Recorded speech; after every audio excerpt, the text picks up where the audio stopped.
Hi, NA Physics, it's Mr. Neff. Today let's talk about refraction and Snell's Law. But before we do, what do you call a cow up in a tree? I'll tell you at the end of the video. So I found this nice simulator from our friends at FET and University of Colorado. And what it is a laser pointer that you can turn on and off. And you can shoot it out like a little beam of laser light, or you can shoot it out like a wave. And a lot of times I would like to shoot it as a little beam of light, and I will get to that. But this is pretty nice because it shows that index of refraction thing that we were talking about in the last video. You see, here comes the light, and it's in the air, and we said that the air basically has an index of refraction of 1, meaning that it travels the same speed in air as it would in a vacuum. You can see that they have this nifty little speed meter, and if I put it on here, it'll say that we have 1 times the speed of light, 1c. The reflected part, well, that's still in the air, so that's also 1 times the speed of light. Now, we know that it didn't all reflect. It has this nifty intensity meter, too, showing that 100% of the light is going into the interface. Remember the interface, that's that place where the medium changes. And so here's air, and here's glass. They let me change that around. But this is glass down here, and so this line where it goes from white to purple, that's our interface. Whenever you hit an interface, some of the wave is reflected, not all of it, right? So 100% goes in, 9.2% is reflected, and so the rest is transmitted into the second material. Neat thing with this is the second material is transparent, so it doesn't just turn into heat like it often does, it stays as a wave. Now look at what else they did that was pretty nifty and well done. They show you that when you go down here, this is only 0.67 times the speed of light. That makes a lot of sense too, because it's the index of refraction for glass here is 1.5. So it would travel 1.5 times or 3/2 times faster in a vacuum, so it travels 2/3 of that speed in the glass. So there it is, 2/3 of the speed of light. So that works out well. Now, in the last video, I said that the frequency doesn't change, and I can show you that. So here, I can put this lighter gray sensor on there, and it shows you as a function of time what's the electric field. I think it's the electric field. It could be the magnetic field too, but it's one of the two fields. What's it doing? Now, if I go down here and I put it, you can see that those two have the same period and frequency. How do I know that? Well, the amount of time, this is a time axis horizontally, the amount of time that it takes to go from high to low to back to high is, it matches for the two of them. Now, I can move this a little bit farther and I can get them a little bit out of phase or completely in phase. That's not what I'm talking about. I'm talking about the length of time that it takes. Well, that's the same. So the frequencies are the same. But a neat thing is you can see that the wavelengths are not. Look, if I pause this for a second and look at the size of the wavelength here. So the brights are maybe the crests, and then the darks are the troughs. Look how far it is crest to crest here. And then as in contrast, look how far it is crest to crest here, and it's lesser. And so you can see that the wavelength down here is less. So frequency is the same, wavelength is less in the more optically dense material, and so the wave speed is less in the more optically dense material because the wave speed is the wavelength times the frequency. Okay, so now I'm going to switch back over to this ray mode, and I'm going to take these sensors out of here for now so they don't distract you. And you can see what's happening. As the wave travels here, it hits this interface. Now, they let me put this normal line on and off, and I'm going to put it back on there. Normal line is the perpendicular line to the interface at the place where the wave hits it. And so we get 3 angles formed here. Now, in our law of reflection video, we talked about this angle right here, angle of incidence. We talked about this angle right here, angle of reflection. And you can see that angle of incidence and angle of reflection are going to be the same, and no matter what I ever make them, they're going to be the same. And that's covered more in the video on that. Now, what I want to talk about today is the relationship between this angle of incidence and this angle right here. Now this angle is called the angle of refraction. Don't confuse it with reflection and don't confuse it with diffraction. This is the angle of refraction. And I might ask you, is the angle of refraction the same as the angle of incidence? The angle of reflection is the same as the angle of incidence. Is the angle of refraction the same as the angle of incidence? Well, no, and I think you can see pretty easily that it's not. If I took this incident ray and I just extended it down this way, it would go straight like this. And so down in here would be a point more like on a straight line path. It bends big time in this way. In fact, you always see that. Anytime you have light going from a less optically dense, that is a substance that it can go faster in, to a more optically dense, that is a substance it can go slower in, or it goes slower in, you always see this happening. You always see it bending towards a normal. So it doesn't follow on a straight line path like this. No, it's bent towards a normal. And so this angle's smaller. And I think you can see that a mile away. And if I put the protractor on there, oh yeah, you can really see it. So this is like 45 degrees for this angle of incidence, right? From zero, from the normal line over here to the incident ray. And then this, on the other hand, that's not even 30 degrees. It's like 26, 27 degrees, something like that. So no, they're not the same, and you can even see that with the naked eye. I said that you'll always have that if you're going from less optically dense to more optically dense. What if you're going from the other way around? So I can change this air, I can change it to glass.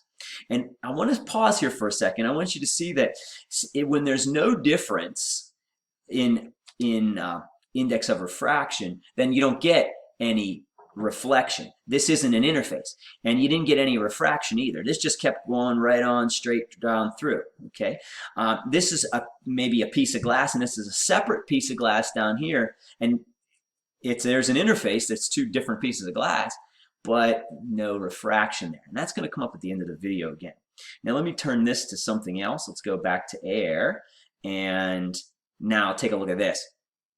I'm going to see that, oh yeah, this isn't going on a straight line path. Straight line path would be something more like this. No, instead it's going to go away from the normal. So anytime you go from a less optically dense substance to a more optically dense substance, you go towards the normal. And anytime you go from greater to lesser, you go away from the normal. And so that's just something to keep in mind. It'll help you predict in your problems. So angle of incidence, angle of refraction, not the same. Is there a way that you can calculate one from the other? Absolutely. Now, it's not as easy as calculating the angle of reflection from the angle of incidence. Hey, it doesn't get any easier than that. But there is a way to calculate the angle of refraction from the angle of incidence, and here it goes. So back in the 1600s, Willibrord Snell was making observations of these. He was a Dutch astronomer, and he noticed that the light, it ends up bent as it goes from one material to another. And he said there's got to be a way to figure that out. And because of what he did, we're able to do the calculation. So Snell's Law, as it's called today, or sometimes called the law of refraction, says that if you multiply the index of refraction of the substance that you're coming from by the sine of the angle of incidence, well, that's equal to the index of refraction where you're going to times the sine of the angle of refraction. So let's say I want to try to use that to calculate an angle of refraction. So here's how I would do something like that. Say I had just something that I had from the simulator here. Say it was, what's this angle of refraction? So now, take a look. You can see that in this case, the angle of incidence, which goes from the normal over to the incoming light ray, well, that's going to be 30 degrees. We're calling that theta 1 or theta I. You can see that we have two indices of refraction here. We have an index of refraction for the glass. This is N1, and that's 1.50. And the index of refraction for the air, N2, is 1.00. Now, if you remember what I said a minute ago, anytime you're going from more optically dense to less optically dense, you're going to end up going away from the normal.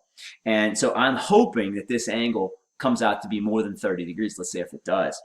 So remember what I said, that if you want to do this calculation, really easy. All you have to do is say n1 sine of theta 1 equals n2 sine of theta 2.